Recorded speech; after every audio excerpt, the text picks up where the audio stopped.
Vamos aí, pessoal, para a nossa agora quarta cláusula especial, que é a venda com reserva de domínio, que já foi no passado aí bastante utilizada. Hoje, pessoal, é uma cláusula que não tem muita aplicabilidade prática, ela entrou em desuso, pessoal, por causa da importância que o mercado brasileiro deu para a alienação fiduciária. E aí, então, pessoal, a alienação fiduciária acabou aí tirando um pouco o interesse dessa venda com reserva de domínio. Então, o que é essa venda com reserva de domínio, pessoal? Na venda com reserva de domínio, o vendedor, ele entrega, ele transmite a posse da coisa para o comprador, certo? E aí, então, pessoal, o comprador, aliás, a transmissão da propriedade só vai ocorrer, pessoal, quando o comprador pagar o preço integral. Então a ideia aqui, vamos pegar um exemplo prático, né? A gente não vai visualizar lá na realidade, mas é uma forma de você compreender como é que funciona, pessoal. Então o que vai acontecer? Você tem ali um carro, você quer vender esse carro parcelado, mas a pessoa aí não quer financiar, vamos supor que é para o seu amigo, por exemplo. Então como que você vai fazer, pessoal? Você vai vender esse carro em 12 vezes e vai reservar para si o domínio do carro. O que significa isso? Você vai dar o carro para o seu amigo, a posse do carro para o seu amigo, mas você vai continuar sendo proprietário. E o seu amigo só vai se tornar proprietário quando ele pagar as 12 prestações. Isso é a reserva de domínio, pessoal. Vejo que é uma situação bem interessante.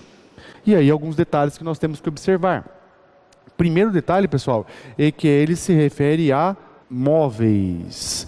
É uma cláusula que só pode ter por objeto coisas móveis, está lá no artigo 521. A venda de coisa móvel, na venda de coisa móvel, pode o vendedor reservar para si a propriedade, até que o preço seja integralmente pago. Então, apenas para coisas móveis, artigo 521. Tá? Outro ponto importante que nós temos que considerar aqui, pessoal, que do artigo 521, é que essa venda ela está sob uma condição suspensiva. Por quê, pessoal? O comprador só se torna proprietário quando ele integralizar o pagamento, ou seja, a venda está condicionada ao pagamento. E pagamento, pessoal, é, aqui no nosso caso, um evento futuro e incerto. Tá? Se é um evento futuro e incerto, então a transmissão da propriedade está subordinada a uma condição suspensiva, que é a confirmação, a integralização do pagamento. Outro ponto importante que nós temos que considerar, pessoal, o artigo 524. A transferência de propriedade ao comprador dar-se-á no momento em que o preço esteja integralmente pago. Todavia, pelos riscos da coisa, responde o comprador a partir de quando lhe foi entregue. Pessoal, então vamos lá, ó. Quando que se dá a transmissão da propriedade? A transmissão da propriedade, pessoal, se dá com o pagamento integral. Então, pessoal, o comprador se torna proprietário da coisa quando ele integralizar o pagamento. Mas aí tem um problema. E os riscos da coisa? Por quê, pessoal? Porque, como eu já vou repetir para vocês novamente, a regra básica é: os riscos sobre a coisa correm por conta do proprietário. Então, aquele negócio, a coisa perece e se deteriora para o proprietário. Quem é o proprietário até se efetuar integralmente o pagamento, pessoal? O vendedor. Por isso que é importante, pessoal, a parte final do artigo 524. Pelos riscos da coisa, pessoal, responde o comprador. É exceção à regra. Os riscos da coisa, pessoal, é do comprador. Por quê? Porque ele está na posse da coisa. É ele que tem o poder de gerência sobre a coisa. Tá? Então, pessoal, os riscos da coisa correm por conta do comprador. E aí, pessoal, é importante, isso aqui está no artigo 524, isso aqui também, artigo 524. E por isso, pessoal, que é importante o comprador fazer o seguro. Por quê, pessoal? Exatamente para o seguro cobrir esse risco, tá? Isso é importantíssimo, tá? O seguro é importante porque, eventualmente, se acontecer alguma coisa com a coisa, quem vai cobrir o risco é o seguro. E aí o comprador nem o vendedor vão ficar no prejuízo ou vão ter aí outras dores de cabeça, tá? Outro ponto que a gente tem que considerar: a forma. Cabe aqui ainda. A forma. Pessoal, a cláusula de venda com reserva de domínio deve ser feita por escrito. Está no artigo 522 do Código. A cláusula de reserva de domínio será estipulada por escrito e depende de registro no domicílio do comprador para valer contra terceiros. Então, pessoal, tem que ser por escrito e tem que ter registro. O registro aqui, pessoal, é simples. Se for de veículo automotor, o registro é no Detran. Se não for de veículo automotor, o registro do contrato vai ser em qualquer cartório de títulos e documentos onde a coisa está situada, tá? Cartório de registro de títulos e documentos onde a coisa está situada. Outro ponto importante que nós temos que destacar, pessoal: apenas coisas móveis, isso a gente já falou. Mas essas coisas móveis, pessoal, tem que ter natureza infungível. E isso está lá no artigo 523. Né? Então, o artigo 523, pessoal, vai falar: não pode ser objeto de venda com reserva de domínio coisas insuscetíveis de caracterização perfeita, para extremá-la de outras congêneres. Na dúvida, decide-se em favor de terceiro adquirente de boa fé. Então, pessoal, tem que ser infungível, ou seja, perfeitamente individualizado, a ponto de torná-la diferente de todas as outras coisas congêneres. E aí um detalhe importante que o Código fala no artigo 526, pessoal: em caso de dúvida envolvendo terceiros, decide-se em favor de terceiro, de boa fé. Então, em caso de dúvida, pessoal, eu vou decidir em favor do terceiro de boa fé, tá? E para a gente ir aí encaminhando já para o final dessa cláusula também, pessoal, o que acontece se não houver o pagamento, pessoal? Vamos supor que o comprador não pagou. Qual a providência que o vendedor tem que tomar? Então, vamos lá. Comprador não pagou. Primeira coisa que o nosso vendedor tem que fazer: em primeiro lugar, o nosso vendedor tem que protestar ou notificar a falta de pagamento, ou seja, o nosso vendedor tem que constituir o comprador em mora. Artigo 525. O vendedor somente poderá executar a cláusula de reserva de domínio após constituir o comprador em mora mediante protesto ou interpelação judicial. Então, primeiro, o vendedor deve constituir o comprador em mora. Como é que ele vai fazer isso, pessoal? Através de protesto ou através de uma interpelação. Primeira providência que o vendedor tem que tomar. Aqui, pessoal, um detalhe. Significa dizer que a mora aqui é ex persona. Foge a regra, pessoal, que vocês viram lá nas aulas de teoria geral das obrigações. A regra é que, havendo prazo, a mora é ex re. No nosso caso aqui a gente tem prazo, mas a mora não é ex re, a mora é ex persona. Por quê? Opa, faltou um negócio que está escrito errado. Ex persona. Por quê, pessoal? Porque a lei está falando que precisa do protesto ou da interpelação. Tá? Então, mora ex persona. Beleza. Feito isso, pessoal, qual a segunda providência? Entrar com a ação. E aí, na ação, existem duas opções. Na ação, eu posso, uma vez provada, mora ex persona, né? Eu posso pedir a cobrança da dívida ou, um pedido alternativo aqui, se é possível, a devolução da coisa. Então vamos lá, pessoal. Essa primeira parte da nossa solução está no artigo 525. Vamos colocar aqui artigo 525. Essa segunda parte aqui está no artigo 526. Então, pessoal, na ação eu posso pedir a cobrança da dívida, né, das parcelas em atraso mais as vincendas, ou a devolução da coisa. Tá?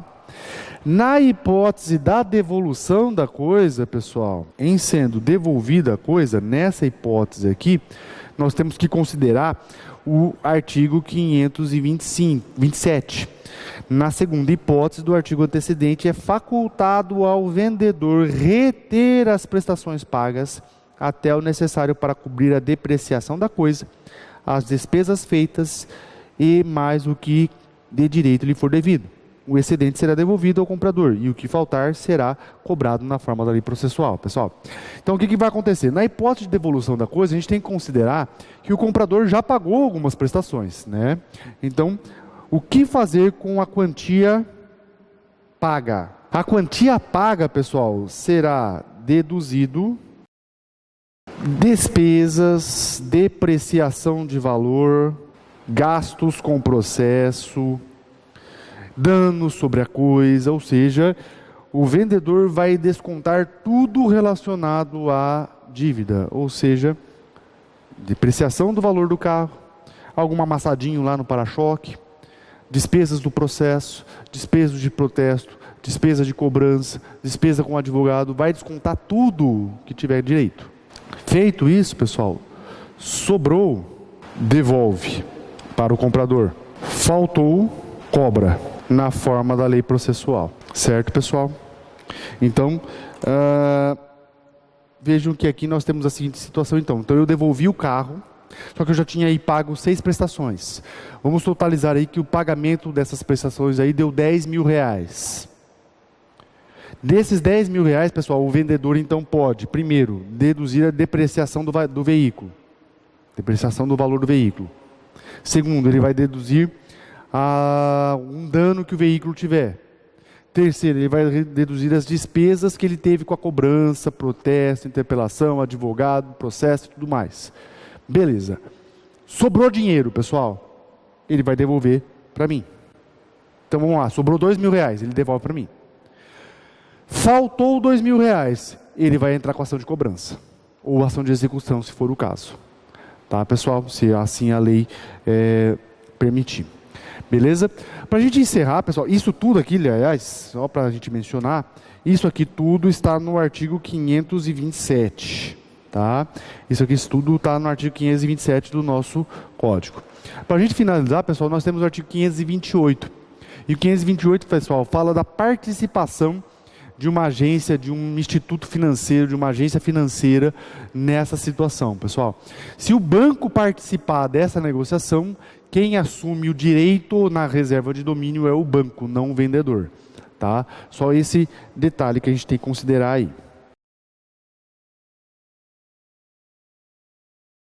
Vamos aí para a nossa quinta cláusula especial, que é a venda sobre documentos, pessoal, que é uma situação que ocorre bastante em algumas práticas comerciais, né? Então, o que vai acontecer, pessoal? Na venda sobre documentos, eu vou vender a coisa e a tradição da coisa, ela é ficta. Por quê? Porque ela vai se representar pela entrega de documentos. Veja, pessoal, que normalmente quando a gente vende um bem imóvel, o que nós temos? Uma tradição. Essa tradição pode ser real, por exemplo, eu estou vendendo essa caneta aqui, então eu entrego a caneta para você. Essa tradição pode ser simbólica, representada por um símbolo, por um simbolismo. Por exemplo, eu estou vendendo um carro para você. Não tem como eu carregar um carro no colo, né? Então eu vou representar a entrega do carro pela entrega da chave. Veja, pessoal, que essas duas formas de tradição são as formas tradicionais, as formas corretas de tradição, vamos dizer assim, entre aspas. Mas existe uma situação, pessoal, onde a tradição, ela às vezes não acontece no plano físico. Ela só vai acontecer no plano jurídico. Porque tecnicamente nós não vamos ter a entrega da coisa. Nós não vamos ter a transmissão da coisa, da posse da coisa em si. E essa transmissão vai ocorrer em relação a documentos. No nosso caso aqui, vai ser representada pela entrega de documentos. Isso é a venda sobre documentos, pessoal. Como é que uma situação prática que isso pode acontecer? Da seguinte forma, pessoal. Importadora. Então o que acontece, pessoal? A maioria das importadoras, elas não têm um galpão para armazenar os produtos que elas importam. Então o que acontece, pessoal? A importadora vai lá, compra um container da China de produtos. E aí esse container vem para o Brasil. Somando aí o tempo do container vir para o Brasil, passar pelo processo alfandegário e tudo mais, deve somar aí mais ou menos algo em torno de 1 a 3 meses. Vamos considerar assim, sendo bastante otimistas. E aí então, pessoal, o que a importadora faz? Ela não pode ficar com o dinheiro dela parado. Então nessa tramitação toda, pessoal, o que a importadora faz? Começa a negociar o produto que ela está importando. Então veja, ela compra, recebe os documentos desse produto, desse container, daquilo que está dentro do container, recebe uns documentos representativos, e então ela começa a negociar com possíveis compradores. E aí então, pessoal, um comprador compra aquele container, os produtos daquele container. Mas veja, pessoal, o comprador não tem como receber aquele container ainda, porque às vezes ele nem chegou no Brasil ainda. Ou ainda está lá retido na Receita Federal. Então o que acontece? Em vez de o vendedor transmitir a posse do container, o container em si, pessoal, o que o vendedor vai transmitir? Os documentos representativos da propriedade desse container. Então, pessoal, o importador entrega para o comprador os documentos. Quando a coisa estiver liberada, o comprador vai pegar esses documentos, vai lá na alfândega e vai retirar os produtos com aqueles documentos. Isso é a venda sobre documentos, ou seja, a tradição real da coisa, a tradição simbólica da coisa é substituída pela entrega de documentos, ou seja, uma tradição ficta. Tá? Isso daí, pessoal, está lá no artigo 529 do Código. A venda sobre documentos, a tradição da coisa é substituída pela entrega do seu título representativo e dos documentos exigidos pelo contrato, ou no silêncio deste, pelos usos. Tá, pessoal? Isso aqui é o conceito, está lá no artigo 529 do Código. E veja, pessoal, que essa venda ela é tão interessante que eu pergunto, o comprador pode recusar pagamento enquanto não receber a coisa em si? E aí entra o parágrafo único do artigo 529. Achando-se a documentação em ordem, não pode o comprador recusar pagamento. Então veja, pessoal, que a venda sobre documentos ela é tão importante que, lá no parágrafo único, se a documentação, se os documentos estiverem ok, o comprador é obrigado a pagar. Então vamos voltar lá para a redação do artigo novamente, pessoal. Parágrafo único lá. Achando-se a documentação em ordem, não pode o comprador recusar o pagamento a pretexto de defeito de qualidade ou estado da coisa vendida, salvo se o defeito já houver sido comprovado. Ou seja, pessoal, ele não pode recusar pagamento sob o pretexto de querer verificar a coisa quando está recebendo. O risco da compra, pessoal, é do comprador. Ele só vai poder recusar pagamento, pessoal, quando ele for comunicado que a coisa já apresenta um defeito. Que aquela coisa que ele não teve acesso ainda tem um defeito. Aí ele pode recusar pagamento. Do contrário, pessoal, ele não pode recusar pagamento. Quando que deve se dar, pessoal, o pagamento da coisa? Aliás, em que momento deve ser realizar o pagamento, pessoal? O pagamento, salvo estipulação em contrário, deve ser realizado no lugar e data de entrega dos documentos. Tá? Então, salvo estipulação em contrário, o pagamento deve ser realizado na data e lugar de entrega dos documentos. Tá? Isso está lá no artigo 530 do Código. Certo, pessoal? Beleza. Para a gente encerrar a nossa aula sobre cláusulas especiais, ficaram faltando duas que agora nós vamos comentar com vocês. Nós temos agora, pessoal, para a gente encerrar, duas situações. O pacto de melhor comprador e o pacto comissório. Essas duas cláusulas, pessoal, não estão no Código Civil mais. Eles estavam no Código 16, não estão no Código de 2002. O que seria o pacto de melhor comprador, pessoal? O próprio nome já está falando. Se aparecer um comprador melhor, a venda será desfeita. Como assim, professor? Sim. A ideia dessa cláusula é exatamente essa, pessoal. Eu vendo, mas estabeleço uma cláusula lá. Se aparecer alguém que pague mais, essa venda aqui está desfeita e eu vou celebrar a venda com aquela outra pessoa. É uma cláusula interessante, pessoal?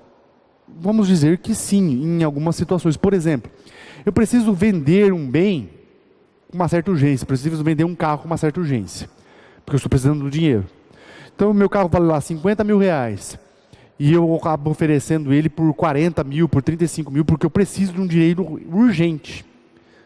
O que eu posso me fazer, pessoal, para me resguardar que eu não vou tomar um prejuízo muito grande? Eu poderia, então, celebrar um pacto de melhor comprador, que dentro de um determinado prazo, 6 meses, se aparecer alguém pagando mais, essa venda anterior será desfeita, ou seja, eu vou devolver os 35 mil para quem comprou e vou vender para outra pessoa que vai pagar lá 40, 45 mil. Essa é a ideia da venda ou do pacto de melhor comprador. Já o pacto comissório, pessoal, é uma outra cláusula também que não está no Código Civil e que ela vai falar o seguinte. Ela vai falar, ó, você tem um prazo X para me pagar. Se você não me pagar nesse prazo X, a venda está desfeita. E veja, pessoal, que não é reserva de domínio, tá? Você tem 30 dias para me pagar, se você não me pagar nesses 30 dias, a venda está desfeita. Pacto comissório. Cuidado com o pacto comissório, pessoal. Por quê? Porque o pacto comissório existe também lá no direito real. E lá no direito real, pessoal, ele é proibido. Ele tem outro significado, tá? Então não é o mesmo aqui da cláusula especial, tá? A grande dúvida aqui é, pessoal, essas duas cláusulas que não estão mais no Código Civil, eu posso celebrá-las, eu posso consigná-las no contrato? Mesmo elas não estando no Código Civil mais?